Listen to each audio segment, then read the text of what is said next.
నమస్కారం అండి.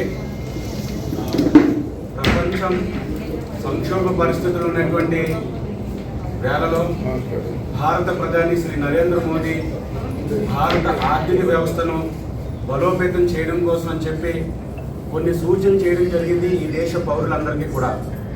అలాంటి సందర్భంలో విజ్ఞత లేనటువంటి, అవగాహన లేనటువంటి, విషయ పరిజ్ఞానం లేనటువంటి వైసీపీ నాయకుడు పేర్ని నాని సాక్షాత్తు భారత ప్రధాని శ్రీ నరేంద్ర మోదీ గారు చేసినటువంటి ఆ సూచనలపై వ్యంగ్యంగా వారు విమర్శలు చేయడం అనేది వారి యొక్క స్థాయికి, ఎవరైతే ఈ పేర్ని నాని ఉన్నాడో ఆయన స్థాయికి అది తగదని చెప్పి తెలియజేస్తూ, అదేవిధంగా నిన్న ఇంకొక విషయ పరిజ్ఞానం లేనటువంటి కాంగ్రెస్ నాయకుడు మల్లికార్జున ఖర్గే కూడా మోదీ గారి యొక్క సూచనల్ని వ్యంగ్యంగా మాట్లాడడం ఇది సబబు కాదు.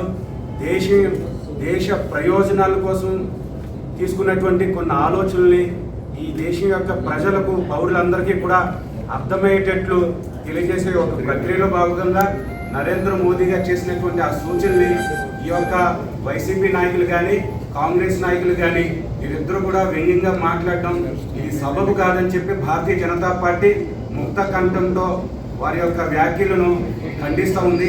ఈ సందర్భంగా మన అనపర్తి ఎమ్మెల్యే గారు శ్రీ నల్లమేల రామకృష్ణారెడ్డి గారు పాత్రికేయులందరిని ఉద్దేశించి మాట్లాడతారు. రోజుల క్రితం ఏదైతే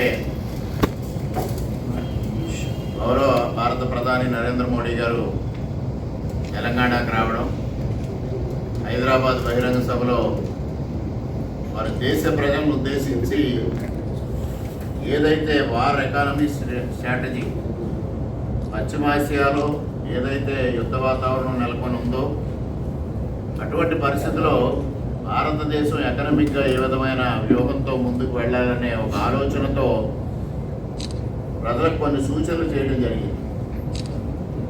దాన్ని వైసీపీ నాయకుడు పేర్ని నాని గారు కానీ, నిన్నటి రోజున అఖిల భారత కాంగ్రెస్ అధ్యక్షులు మల్లికార్జున ఖర్గే గారు కానీ విమర్శిస్తూ ఉన్నారు. ముఖ్యంగా అసలు ప్రధానమంత్రి గారు ఈ సూచనలు ఎందుకు చేశారు?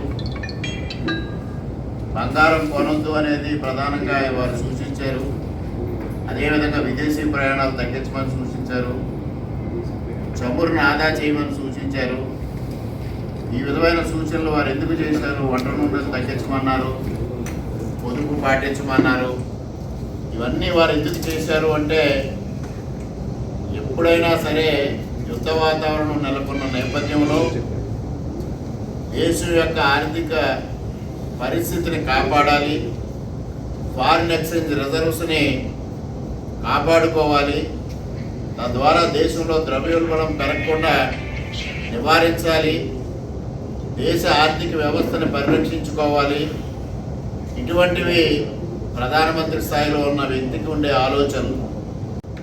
అందరికన్నా ఒకంత ముందంజలో ఉంటారు. అందుకోసమే ఈరోజు ఆయన ప్రపంచంలోనే అత్యంత శక్తివంతమైన నాయకుడిగా రూపాంతరం చెందడం జరిగింది. ఈ విషయాలు ఏమీ తెలవని పేర్ని నాని లాంటి వ్యక్తులు వీటిపైన విమర్శలు చేయడం, వాటిని మీరు ఖండించుకునే పరిస్థితి రావడం కూడా చాలా దురదృష్టకరమని సందర్భంగా తెలియజేస్తా ఉన్నాను. ముఖ్యంగా ప్రధానమంత్రి గారు ఎందుకు బంగారం కొనొద్దు అనేది ప్రజలకు పిలుపునిచ్చారనే దానిపైన మీ ద్వారా ప్రజలకి ఒక వివరణ ఇవ్వదలుచుకున్నాం భారతీయ జనతా పార్టీ తరఫున. ముఖ్యంగా గోల్డ్ అనేది, బంగారం అనేది మనం ఇంపోర్ట్ చేసుకోవడం జరుగుతుంది. 90% బంగారం మనం విదేశాల నుంచి దిగుమతి చేసుకుంటూ ఉన్నాం. దాదాపుగా ప్రతి సంవత్సరం కూడా 700 నుంచి 900 టన్నులు బంగారాన్ని మనం విదేశాల నుంచి దిగుమతి చేసుకుంటూ ఉన్నాం. దాని విలువ వచ్చేటప్పటికి 13.69 లక్షల కోట్లు, అంటే దాదాపు 14 లక్షల కోట్ల రూపాయల బంగారాన్ని మనం ప్రతి సంవత్సరం కూడా దిగుమతి చేస్తూ ఉన్నాం. ఈ ట్రేడింగ్ ఎకనామిక్స్ ఏదైతే ఉందో, ట్రేడింగ్ ఎకనామిక్స్ చాలా ఇంపార్టెంటు. ప్రతి దేశం కూడా ట్రేడింగ్ ఎకనామిక్స్ని ఫాలో అవుతూ ఉంటుంది. ఈ ట్రేడింగ్ ఎకనామిక్స్ తర్వాత దాని ప్రకారంగా మనకి ఏదైతే యుద్ధం నెలకొన్న పరిస్థితి నేపథ్యంలో యుద్ధానికి ముందు భారతదేశానికి $728 బిలియన్ అంటే 69.4 లక్షల కోట్ల రూపాయలు ఫారిన్ ఎక్స్చేంజ్ మన దగ్గర నిల్వలు ఉన్నాయి. వారం మొదలైన 2 నెలల తర్వాత చూస్తే $690.69 బిలియన్ తగ్గిపోవడం జరిగింది. ఇటువంటి నేపథ్యంలో అది ఇంకా ఫారిన్ ఎక్స్చేంజ్ నిల్వలు తగ్గినట్టయితే ప్రమాదకర పరిస్థితి పొంచి ఉంది. ఇటువంటి పరిస్థితి 1991లో పివి నరసింహారావు గారు ప్రధానమంత్రిగా ఉండగా 2 వారాలకి సరిపడే ఆర్థిక ఫారిన్ ఎక్స్చేంజ్ నిల్వలు ఉండడం వలన ఆ రోజు లండన్లో బంగారాన్ని తాకట్టు పెట్టారు. ఇది ఏదైతే ఈ ట్రేడింగ్ ఎకనామిక్స్ ఉందో 7 నుంచి 10 నెలలకు సరిపడా రిజర్వ్స్ ఉన్నట్టయితే ముడి చమురు దిగుమతి చేసుకోవడానికి సరిపడే ఫారిన్ ఎక్స్చేంజ్ రిజర్వ్స్ మన దగ్గర ఉంటే ఆ దేశం యొక్క ఆర్థిక పరపతి బాగున్నట్టుగా వారు కన్సిడర్ చేస్తారు. దాని ప్రకారంగా మనకి విదేశీ రుణాలు కానీ ఇతర బ్యాంకుల నుంచి రుణాలు కానీ రావాలంటే ఇప్పుడు మీరందరూ ఏదైనా ఒక రుణం తీసుకోవాలంటే ఒక సిబిల్ స్కోరు కన్సిడర్ చేస్తూ ఉంటారు.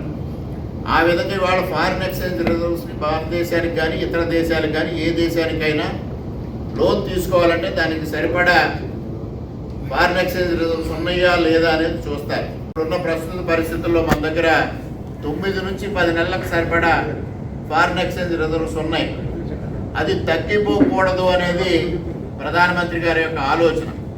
ఈ బంగారం కొనుగోలు చేసినా ఇతర దేశాలను ప్రయాణాలు చేసినా ఇతర దేశాల యొక్క విదేశీ వస్తువులు మనం కొనుగోలు చేసినా ఈ ఫారిన్ ఎక్స్చేంజ్ రిజర్వ్స్ అన్నీ కరిగిపోయి ఆర్థిక సంక్షోభం ఏర్పడే పరిస్థితి ఉంది. కాబట్టి వాటిని తగ్గించమని వారు ఒక పిలుపుని భారత ప్రజానీకానికి ఇవ్వడం జరిగింది. అదేవిధంగా ఇవాళ 2025-26 ఫైనాన్షియల్ ఇయర్ తీసుకుంటే ఇంపోర్ట్స్ బిల్లు అంటే క్రూడ్ ఆయిల్ కానీ గోల్డ్ కానీ మెడిసిన్స్ కానీ ఫుడ్ కానీ అదేవిధంగా సెమీ కండక్టర్స్ కానీ ఎలక్ట్రానిక్ ప్రోడక్ట్స్ కానీ ఇటువంటివన్నీ తీసుకుంటే $775 బిలియన్ ఉన్నాయి. దాన్ని తగ్గించాల్సిన అవసరం ఉంది. ఇవాళ దాన్ని తగ్గించకపోయినట్టయితే భారతదేశం తీవ్రమైన ఆర్థిక సంక్షోభంలోకి వెళ్తే ఫారిన్ ఎక్స్చేంజ్ రిజర్వ్స్ తగ్గిపోతా ఉన్న నేపథ్యం. బంగారం కొనొద్దు అనేది మరి మల్లికార్జున ఖర్గే గారు నన్ను విమర్శించారు, పేరు నాని గారు విమర్శించారు. పేరు నాని గారి తండ్రి గారు తల్లి కాంగ్రెస్ నుంచి వచ్చిన వ్యక్తులే. తల్లి కాంగ్రెస్ ఆ రోజు 1947లో ఇందిరాగాంధీ గారు కూడా బంగారం కొనొద్దు అని ఆ రోజు పిలుపునిచ్చిన సంగతిని ఈ సందర్భంగా మీ ద్వారా ప్రజానీకానికి తెలియజేస్తా ఉన్నా. ఆ రోజు ఇంకా ఇవాళ ప్రధానమంత్రి గారు గోల్డ్ కంట్రోల్ ఆర్డర్ అనేది పెట్టలా. ఆ రోజు 1947లో ఇందిరాగాంధీ గారు గోల్డ్ కంట్రోల్ ఆర్డర్ అని కూడా పెట్టి బంగారం దిగుమతుల మీద కానీ కొనుగోలు పైన కానీ నిషేధం విధించిన పరిస్థితి ఉంది. అటువంటి పరిస్థితి ఇవాళ మరి చెయ్యలా. అయినప్పటికీ కూడా మరి తల్లి కాంగ్రెస్ నుంచి వచ్చిన పేరు నాని గారు ఇవాళ తల్లి కాంగ్రెస్ జాతీయ అధ్యక్షులు మల్లికార్జున ఖర్గే గారు ఈ విషయాలు ఏమీ అవగాహన లేకుండా మాట్లాడడం శోచనీయమని కూడా ఈ సందర్భంగా తెలియజేస్తా ఉన్నా. కొనొద్దు అని పిలిపించారు. మరి ఆనాడు ప్రధానమంత్రిని ఇచ్చినప్పుడు వీరికి గుర్తు రాలేదా? ఇవాళ మీరు పొదుపు చర్యలు పాటించండి అని వారు చాలా వ్యంగ్యంగా మాట్లాడారు పేరు నాని గారు. అసలు జగన్మోహన్ రెడ్డి గారి కన్నా దుబారా ఎవరైనా ఉన్నారా అని నేను అడుగుతా ఉన్నా. ఇవాళ నరేంద్ర మోడీ గారు ఒక అత్యంత శక్తివంతమైన నాయకుడిగా ప్రపంచంలో తీర్చిదిద్దబడిన నేపథ్యంలో వారికి భద్రత చాలా అవసరం. సాధారణంగా వారు ఢిల్లీలో ప్రయాణం చేసేటప్పుడే 12 నుంచి 15 వాహనాల శ్రేణి వారితో ఉంటుంది. అటువంటిది నిన్నటి రోజున క్యాబినెట్ మీటింగ్కి వారు 2 వాహనాల్లో మాత్రమే రావడం జరిగింది. వారు నిన్న ఒక ఆదేశం ఇచ్చారు స్పెషల్ ప్రొటెక్షన్ ఫోర్స్కి. ఏమంటే నా దాంట్లో కూడా ఎలక్ట్రిక్ వాహనాలు చేర్చండి నా క్యాన్వాయ్లో కూడా అని. దానికి అనుగుణంగా ఇవాళ అత్యంత కీలకమైన నాయకుడు గడ్కరీ గారు కూడా నేను నాగపూర్లో ప్రయాణం చేసేటప్పుడు ప్రజా రవాణా వ్యవస్థలో బస్సులో ప్రయాణం చేస్తాను అని వారు ప్రకటించారు.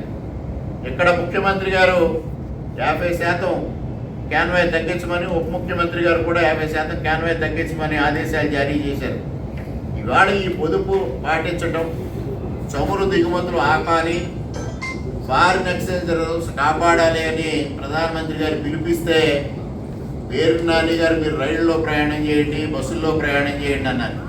పేరు నాని గారు మంత్రిగా ఉండగా వారి క్యాన్వాయ్ ఎంత, ఎన్ని వాహనాల్లో వారు ప్రయాణం చేశారు. అదేవిధంగా జగన్మోహన్ రెడ్డి గారికి ఎక్కడ చంద్రబాబు నాయుడు గారికి ఉన్నట్టు కానీ, నరేంద్ర మోడీ గారికి ఉన్నట్టు కానీ, మరి ఇతర ముఖ్యమంత్రులు కొంతమందికి ఉన్నట్టు కానీ వారికి అభద్రత లేదు, జెడ్ప్లస్ కేటగిరీ సెక్యూరిటీ లేదు. అయినప్పటికీ ఫాల్స్ ప్రెస్టేజ్తో స్టేటస్ సింబల్ లాగా ఆక్టోపస్ వ్యవస్థలో కొంతమంది గార్డ్స్ని తీసుకుని 150 మందిని కూడా పెట్టుకు తిరిగిన చరిత్ర జగన్మోహన్ రెడ్డి గారిని మర్చిపోయారా పేరు నాని గారిని అడుగుతా ఉన్నా.